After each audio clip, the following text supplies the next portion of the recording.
అమ్మ కడుపులో కటిక చీకట్లో తల కిందకి కాళ్ళు పైకి పెట్టి 9 నెలలు పెరిగిన తరువాత తాను విసర్జించిన మలమూత్రములలోంచి పుట్టినటువంటి క్రిమికీటకములే కోమలమైన తన శరీరాన్ని కొరుకుతుంటే బాధపడలేక చిట్ట చివరికి ప్రసవమై తల్లి కడుపులోంచి బయటికి వచ్చినటువంటి శిశువు ఒక్కసారి 6 అడుగుల ఎత్తు ఉన్నటువంటి పెద్ద పెద్ద ఆకారాలు, దీపాలు, కాంతి, దానికి తోడు మాటలు ఇవన్నీ వినపడి శరీరావయవములు పనిచేయడం ఆగిపోయి మూత్రపిండాలు, గుండె మొదలైనటువంటివి కూడా ఆగిపోయే పరిస్థితి ఏర్పడితే అప్పుడు అమ్మ తొలి దైవమై ఆమె యొక్క స్థలము నుండి కోలోస్ట్రం అనబడేటటువంటి పసుపు పచ్చటి ఎరుపు రంగులో ఉన్న ముద్ద ఒక ద్రవం విడుదలవుతుంది. అది భగవంతుడు పెట్టినటువంటి ఒక గొప్ప వ్యవస్థ.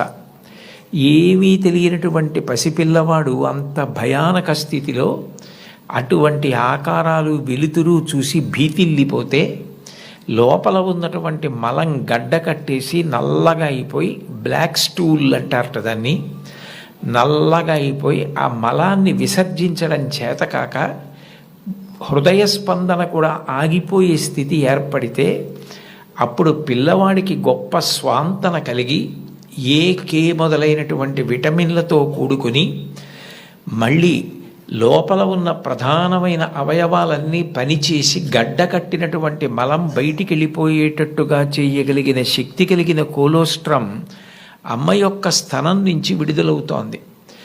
ఈ మాటలు నేను చెప్పట్లేదు. చాలా ప్రఖ్యాతమైనటువంటి ఒక గైనకాలజిస్ట్, ఒక డాక్టర్ గారు, రామాంజనేయులు గారని, వారు ఒక పుస్తకం రాశారు.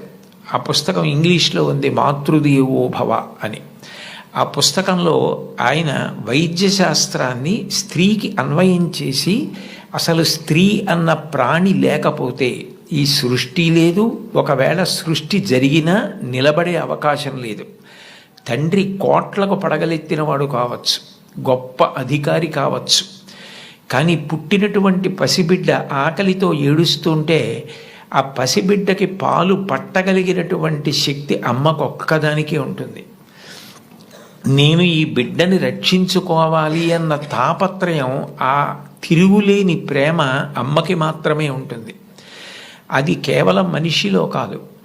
మీరు ఏ ప్రాణిని తీసుకోండి, కోడి గ్రద్దని చూస్తే హడిలిపోతుంది.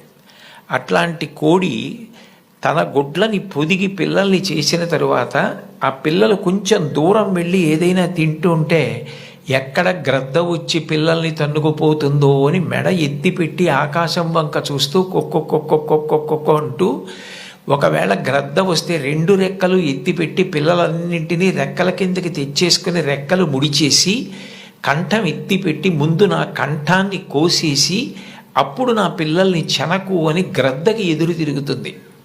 ఒక కోడికి ఎవరు నేర్పారు తన పిల్లల్ని కాపాడుకోమని? స్త్రీ ప్రాణి. కోడి పుంజుకు లేదు ఈ లక్షణం, కోడి పెట్టకుంది ఈ లక్షణం, ఆడ కుక్కకుంది ఈ లక్షణం, ఆడ పందికుంది ఈ లక్షణం. స్త్రీ ప్రాణి ఎక్కడ ఉన్న లోకంలో బిడ్డల్ని కడుపులో పెంచుకోవడం, కడుపుని గర్భాలయం చేయడం, కన్న బిడ్డలకి పాలిచ్చి పెంచి పెద్ద చేయడం, అంత అవ్యాజానురాగంతో స్త్రీ చేసేటటువంటి త్యాగం లేకపోతే ఈ సమాజం లేదు. భగవంతుడి మీద తప్ప అన్యం మీద స్తోత్రం చెయ్యని శంకరాచార్యుల వారు తండ్రి మీద కూడా చెప్పల, అమ్మ మీద మాత్రం 5 శ్లోకాలు చెప్పారు. 5 శ్లోకాల్లో ఒక శ్లోకంలో అంటారు, ఆస్తాం తావదీయం ప్రసూతి సమయే దుర్వార శూలవ్యధ నైరుచ్యం తనుశోషణం మలమయీ శయ్యాచ సంవత్సరి ఏకస్యాపి నగర్భభారణ భరక్లేశస్య యస్య క్షమః దాతుం నిష్కృతి ఉన్నతోపి తనయత్తస్యై జనన్యై నమః అంటారు.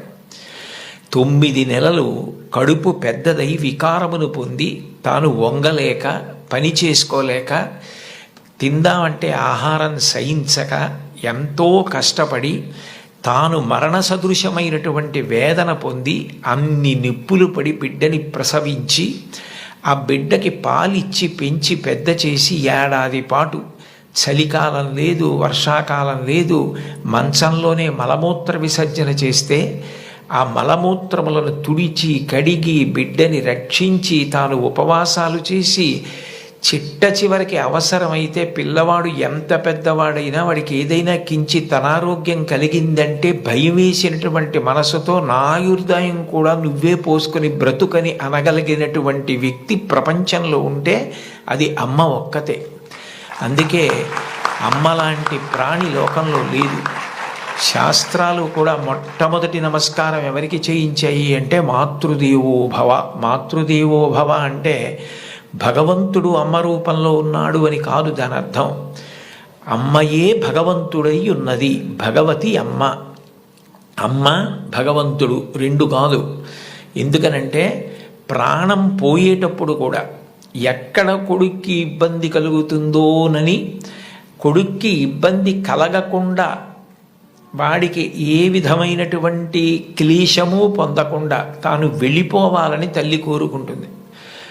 సభలో చెప్పడం నాకు ఇష్టం లేదు, కానీ నేను ఉద్యోగం చేసిన రోజుల్లో నాతో పాటు ఉద్యోగం చేసినటువంటి ఒక వ్యక్తి తల్లి, ఆమెకి గుండె నొప్పి వస్తోందని తెలిసినా కొడుక్కి చెప్తే ఎక్కడ కొడుకు వైద్యానికి తీసుకెడతాడో, ఎక్కడ కొడుక్కి చాలా డబ్బైపోతుందో, ఆడపిల్లలు పెళ్ళికి ఎదిగొచ్చారు, మగపిల్లలు చదువుకుంటున్నారని చెప్పడం మానేసి కొడుకు నిద్రపోవడానికి వెళ్ళిపోతుంటే పిలిచి ఒక్కసారి ఇలా కూర్చొని ఒళ్ళో తల పెట్టుకుంటానని, ఒళ్ళో తలపెట్టుకుని నేను నిద్రపోయిన తర్వాత నువ్వు వెళ్ళి పడుకో అని అంటే ఆవిడ ఉద్దేశ్యం ఏంటంటే ఆవిడ శాశ్వత నిద్రలోకి వెళ్ళిపోతోంది. ఆ కొడుకు ఒళ్ళో తల పెట్టుకుని పడుకుంటే కొంతసేపటికి తల్లి కదలటం లేదని వాడు కదిపి చూస్తే తల్లి శరీర త్యాగం చేసేసింది. ఆ తర్వాత తెలిసింది, తన భార్య చెప్పింది, కొంచెం గుండెల్లో నొప్పిగా ఉందమ్మా, బరువు పని చేయలేకపోతున్నాను, కానీ వాడికి మాత్రం నువ్వు చెప్పకు సుమా అని ఒట్టేయించుకుందట కోడలతో. అది తల్లి అంటే.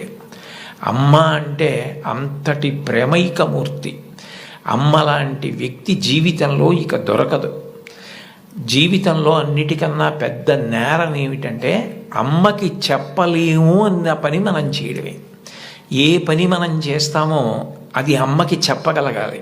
మీరు ఏ పని చెయ్యండి, ఇది అమ్మకి నేను చెప్పలేను అన్న పని మీరు జీవితంలో ఎప్పుడూ చెయ్యకూడదు. భగవంతుడెంతో అమ్మ అంతే. మీరు మహాత్ములైన వారి ఎవరి జీవిత చరిత్ర పరిశీలించండి. అమ్మకి నమస్కారం చెయ్యకుండా అమ్మ గొప్పతనం చెప్పకుండా లేరు. అంటే అమ్మని గౌరవించడం నేర్చుకోండి, అమ్మకి నమస్కారం చెయ్యండి. మీరు పాఠశాలకి వచ్చేటప్పుడు అమ్మకి నమస్కారం చేసి రావడం మీకు అలవాటైతే మీ అమ్మగారి కన్నా మీకు అత్యంత ప్రేమతో ఆశీర్వచనం చెయ్యగలిగిన వ్యక్తి ఈ సృష్టిలో వేరొకరుండరు. ప్రాణం పోయేటప్పుడు కూడా మీరు వృద్ధిలోకి రావాలని కోరుకునే ఏకైక వ్యక్తి ఎవరైనా ఉంటే తల్లి ఒక్కతే. అంత గొప్పది అమ్మ. లోకంలో తల్లిని మించిన దైవం లేదు. మీరు జీవితంలో ఎప్పుడైనా అమ్మ నువ్వేం చేశావని అడిగితే, మీరు అమ్మకి చెప్పలేని స్థితి కలిగితే, మీరు చేసిన పని మీ అమ్మగారికి మీరు చెప్పలేకపోతే అంతకన్నా ఆత్మద్రోహం ఇంకొకటి లేదు. మీరు ఏది చేసినా మీ అమ్మగారికి చెప్పగలగాలి. ఇది నేను మా అమ్మకి చెప్పలేను అన్న పని చెయ్యకండి. మీరు ఒకవేళ తప్పు చేసినా మిమ్మల్ని క్షమించడానికి సిద్ధంగా ఉండే మొదటి వ్యక్తి ఈ ప్రపంచంలో ఎవరైనా ఉంటే అమ్మే. అమ్మకి చెప్పకుండా ఉండకండి. అమ్మ ఒకవేళ మిమ్మల్ని దెబ్బలాడి ఇక పైన ఇట్లా చెయ్యకు అంటే ఇక మళ్ళీ ఆ తప్పు చెయ్యకండి. మీరు పిల్లలు కాబట్టి ఒకసారి చెయ్యొచ్చు ఎప్పుడైనా, కానీ పొరపాటు జరిగిన మీ అమ్మగారికి చెప్పండి, వద్దంటే మాత్రం చేయకండి.